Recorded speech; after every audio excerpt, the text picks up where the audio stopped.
او دا خان استاذ یادو د ډایس نه دی لکه د مدرسې د چاندې ځای جوړ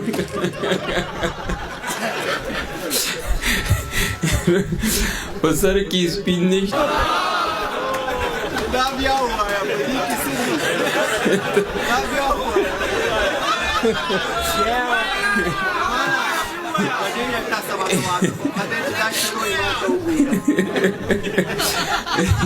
دا د صاحب باندې روحال ته ډالۍ چې د واده نه دی کړی دی د یارې واده نه کوي چې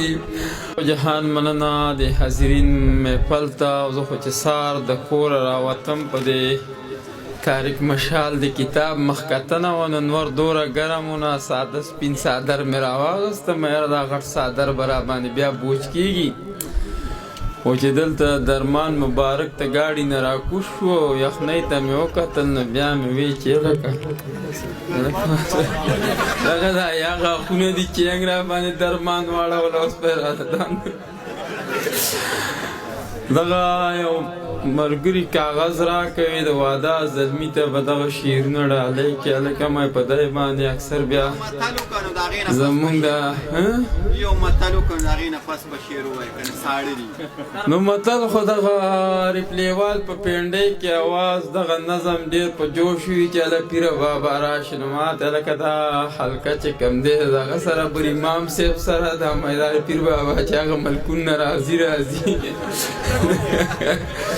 بیا مې دغه وضاحت هم وکړم زموږ دا پښتانه اکثر په بوټي کې بلا غواړي اس نه چې دا راپسې په د کوپر په پیت پکې شمار کړي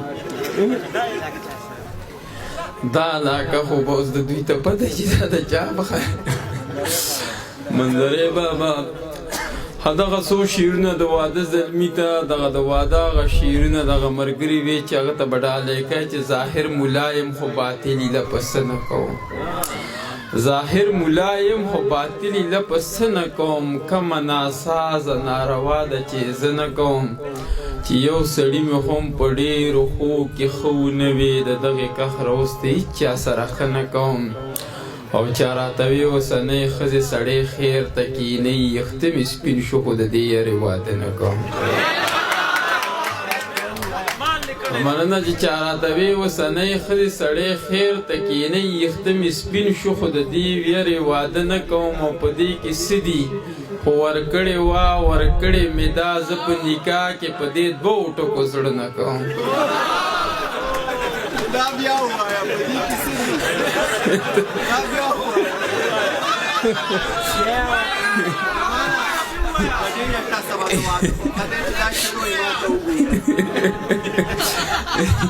دا د صاحب باندې روحال ته ډالۍ چې د واده نه دی کړی دی د یارې واده نه کوي چې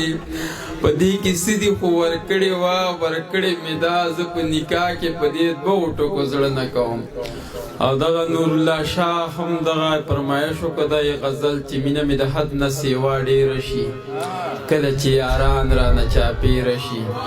او دوی چې ما ته وایي چې څه خو ووایه یو خبره کوم بله مې هېره شي او څومره په لفظونو دي مین زما زار مې د غزل د هر یو شعره شي او ګاګرې ته به خامخا سلام کوي کله چې راتېر څوک د بونیره شي او ژوند مې د جنون دریاب ته وغورځوم دا کښتۍ یو ورځ به رانه ګیره شي